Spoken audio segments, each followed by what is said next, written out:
Have you ever reached that moment where you feel like you're on the brink of an invisible chasm? The one where something deep inside you starts to ache and you can't quite name the feeling, but you know your old life just doesn't fit anymore. It's like a quiet, internal earthquake, a silent, unbearable scream that says, "This isn't it. This isn't me." Maybe you've tried to ignore it.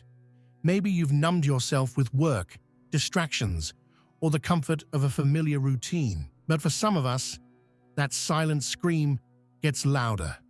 It becomes an insistent call, an unshakable urge to stop pretending. Carl Jung, the legendary Swiss psychologist, called this the process of individuation, a journey where your soul refuses to keep wearing the masks you built to please others and survive in a world that wasn't designed for your true self. This isn't just another video.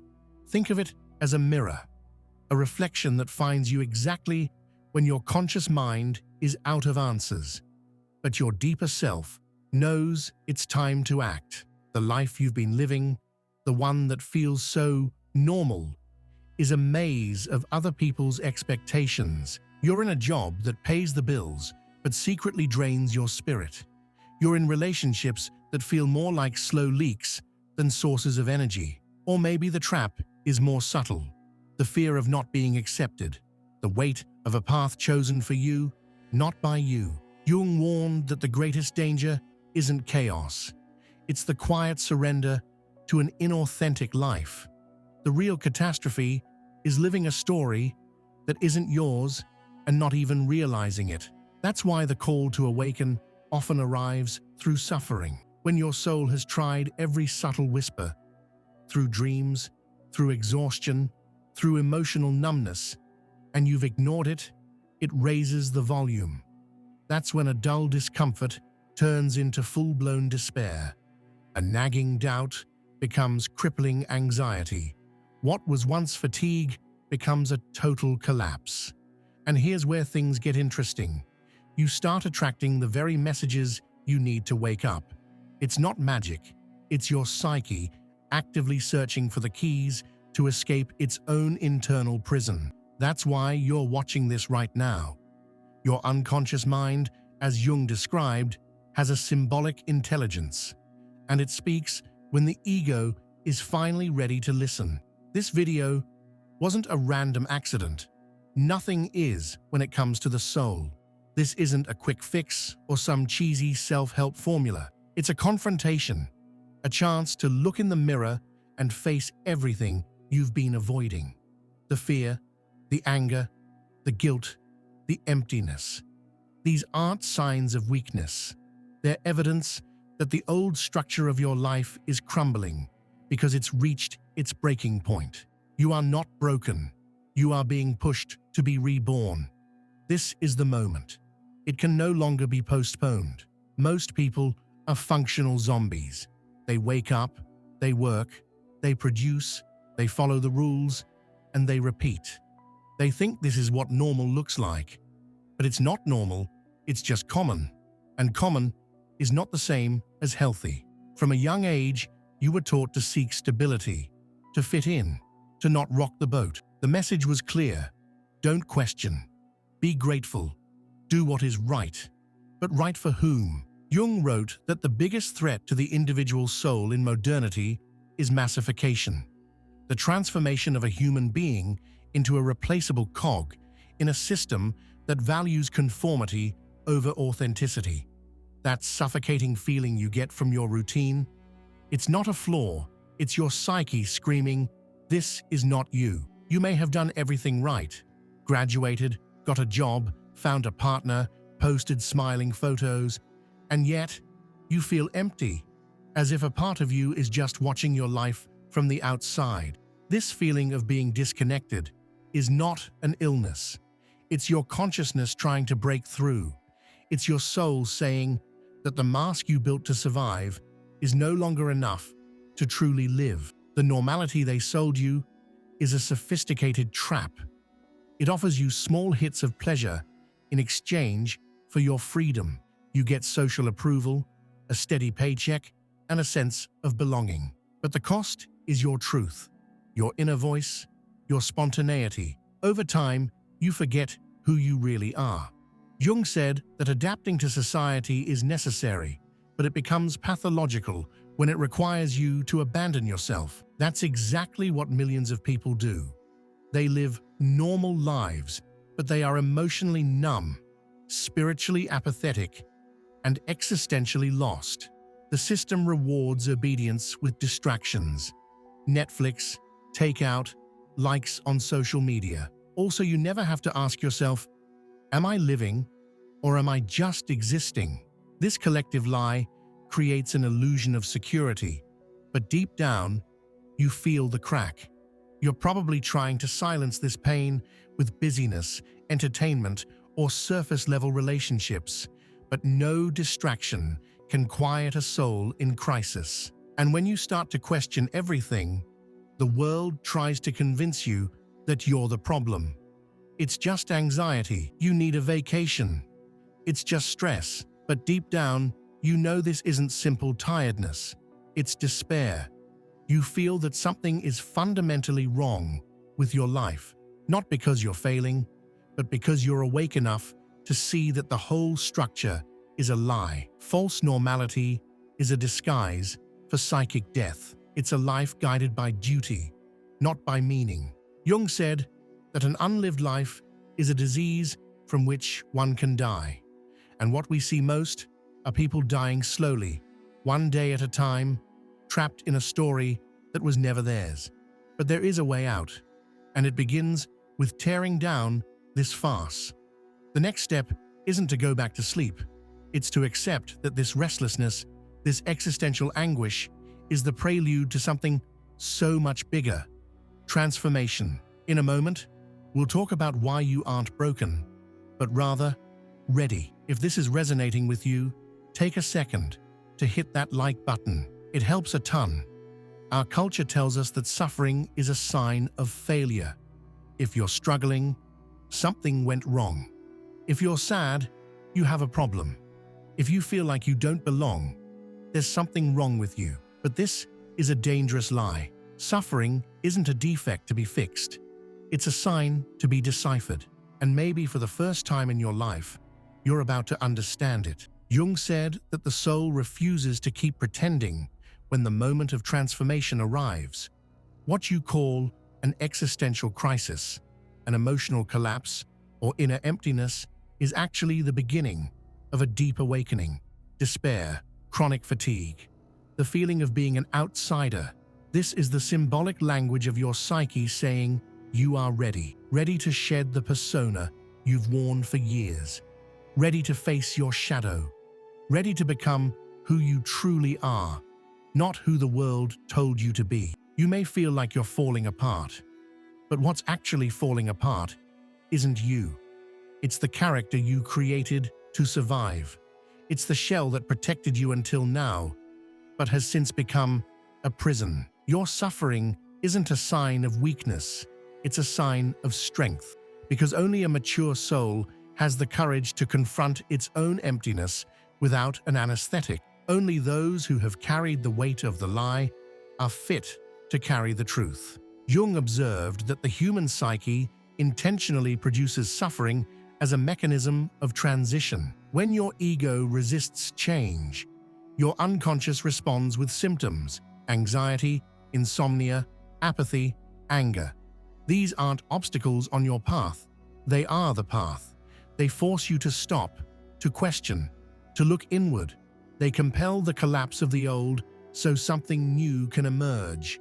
Society will try to convince you to get back to normal. Take a pill, read a book, take a vacation, and move on.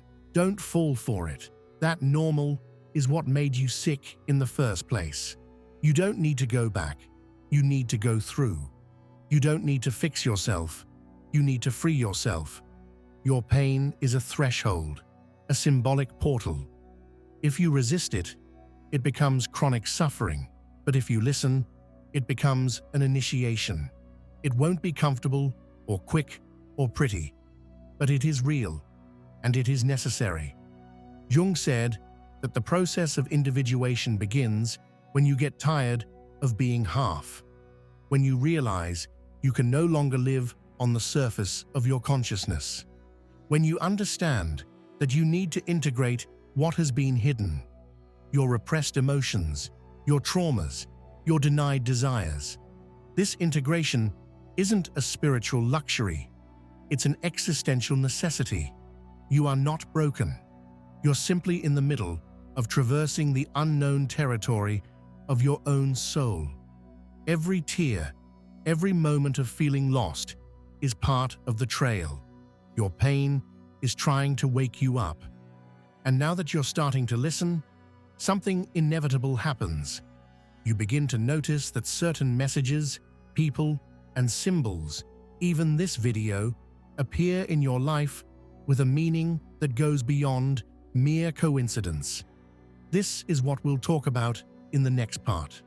What it really means when something seemingly random comes to you at the exact moment you need it most. Have you ever had that feeling that certain things arrive in your life at the precise moment you needed them? A book that falls off a shelf and opens to a specific page. A conversation that lands with perfect timing. A video like this that shows up in your feed when you're on the verge of a breakdown. It's not a coincidence, it's synchronicity, a core concept from Carl Jung to describe what logic can't explain, but what the soul instantly recognizes as truth. Jung understood that the unconscious isn't just a dumping ground for repressed memories, it's a living intelligence, a dynamic system that constantly tries to balance and heal your conscious self. When you reach a breaking point, when your soul begins to wake up, your unconscious intensifies its symbolic activity. It uses everything around you: dreams, images, emotions, and yes, even algorithms. Your outer reality begins to mirror your inner transformation. It's not because the universe is magically conspiring, it's because your psyche is magnetizing what it needs to evolve. When you are ready, the right symbols emerge. They don't shout, they whisper, they don't try to convince, they touch. And you feel with unsettling clarity that this message is for you. It's not generic, it's personal and unmistakable. The unconscious speaks in symbols because it knows the ego resists change. It doesn't try to argue rationally. It hints, suggests, and leads you down unexpected paths. A song that makes you cry without knowing why. A sentence in a book that feels like it's describing your life. A recurring dream that won't go away. These are all forms of communication from your psyche. To ignore them is like ignoring a divine call. Jung said, "Until you make the unconscious conscious, it will direct your life, and you will call it fate." But when you start to listen to these signs, your unconscious stops being a hidden enemy and becomes a subtle ally. It guides you with quiet but firm resolve. This video is one of those signs. It didn't appear by chance. It's a response you were unconsciously asking for, even if you didn't know it.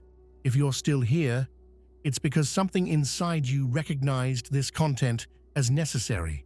Maybe you can't even explain why you hit play, but your soul knows, and it's trying to push you to the next step. Because now that you know you're not broken, that your pain is a sign of readiness, and that your unconscious is guiding you, you have to do something with that knowledge. And this next step is not easy. It involves fear. It involves risk. It involves leaving what's safe to dive into the unknown. And that is exactly what we will talk about next. The terrifying leap that separates the fake life from the authentic life. Every real transformation requires a crossing, and every crossing requires a leap. It's not a physical jump, but a psychic one. It's the moment you must abandon the story that has kept you safe, even if it's miserable, and step toward a version of yourself you don't even know yet. This is the most critical point of the individuation process, And it's also where most people turn back. The leap is terrifying. It means losing your footing.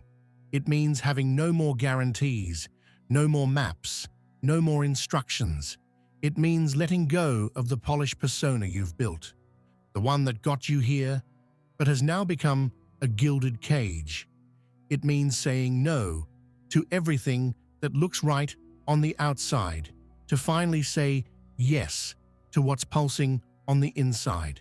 Jung compared this moment to confronting the inner dragon, an archetype that represents all the fears, doubts, and resistances that rise up at the threshold of change. This dragon will tell you you're crazy, that it's not the right time, that you're not ready, that you'll lose everything, that you'll disappoint everyone. It will show you every possible scenario of failure. Why? Because it knows that if you leap, it dies, and the ego fears symbolic death more than any physical pain. But here's the truth. Almost no one has the courage to say, the fear you feel right now isn't a warning to retreat. It's a sign to move forward. Fear is the marker that you are in exactly the right place. Jung stated that the encounter with yourself is first an encounter with your own shadow. This means that before you find freedom, you will be forced to face everything you have avoided feeling for years. You will have to confront the fear of being rejected, of failing, of losing. You will have to grieve everything that needs to die for something new to be born. And that hurts. It paralyzes, but it also sets you free. Because once you cross over, even if you're stumbling, even if you're crying, even if you're doubting, you discover that on the other side of fear, there is life. Real life. Not survival, not conformity, not appearances, but presence, authenticity, and meaning. You don't need to feel 100% ready to leap. No one ever is. You just need to be tired enough of pretending, fed up enough with the lie, and brave enough to say, I don't know what comes next, but I can no longer stay here. This is the breaking point, the watershed moment between those who drift through life and the few who dare to awaken. And if you've made it this far, it's because you already feel the urgency of the leap. The only question that remains is, what is still holding you back? In the final part, we will talk about that, about why no one is coming to save you, and why the radical responsibility for your life is now yours and yours alone. This is one of the hardest truths to accept, but also one of the most liberating. No one is going to save you. No person, no guru, no book, no therapist, no video, no external force will pull you out of the hole you're in. The savior you've been waiting for isn't coming to fix your life, because that responsibility is exclusively yours. And the sooner you accept that, the sooner your true liberation begins. You've been conditioned to wait for someone to recognize your pain, to wait for your partner to change, for your boss to finally value you, for your family to understand, for the perfect time to appear. All of this is an illusion. The archetype of the external savior is a childhood trap, a voice of the wounded child who still waits for protection, for comfort, for a clear path. But you are no longer that child. You are the adult. And the adult, as painful as it may be, must take charge of their own journey. Jung was clear that individuation, this process of becoming who you truly are, cannot be lived by proxy. No one can walk this path for you, because this path is internal and absolutely individual. Every step must be yours, every choice, every fall, every rebirth.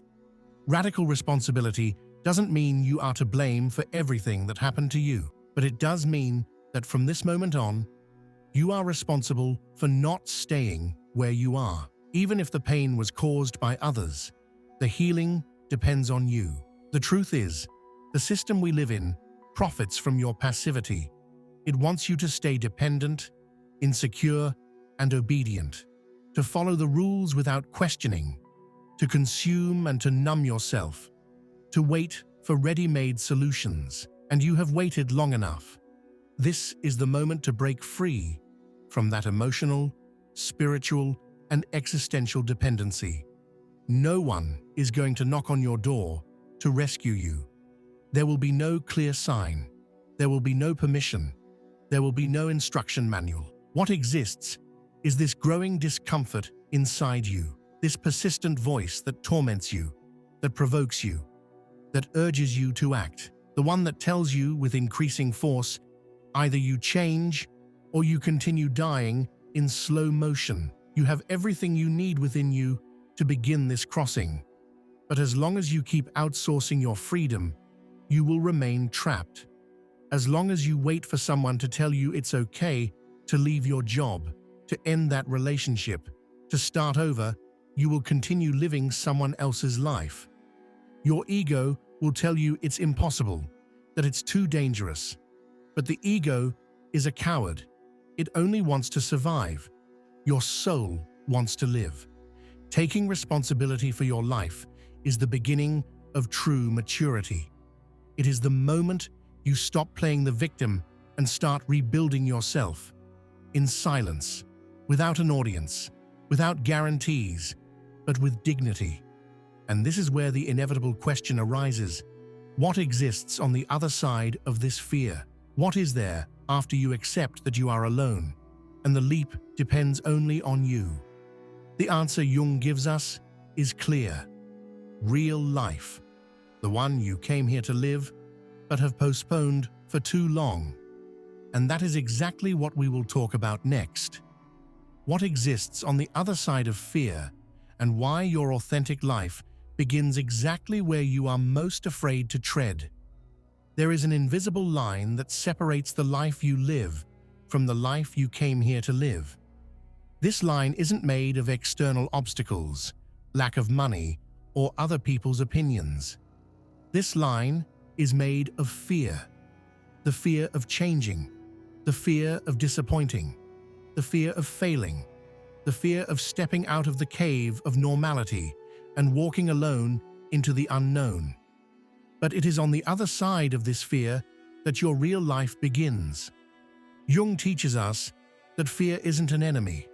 It's a guardian of a portal. Every time you feel dread about changing, about breaking free, about taking a risk, it's because you are about to touch something sacred. Your true self. The mask you created, the polite, functional, smiling persona, was useful for protecting you. But now, it's a prison. And the key to getting out is in the place you least want to look. Inside the fear, the pain you feel, the anguish that haunts you, the emptiness you try to hide with distractions. All of this is your soul trying to push you toward the life that belongs to you. And you know this. You know it because you felt it throughout this video.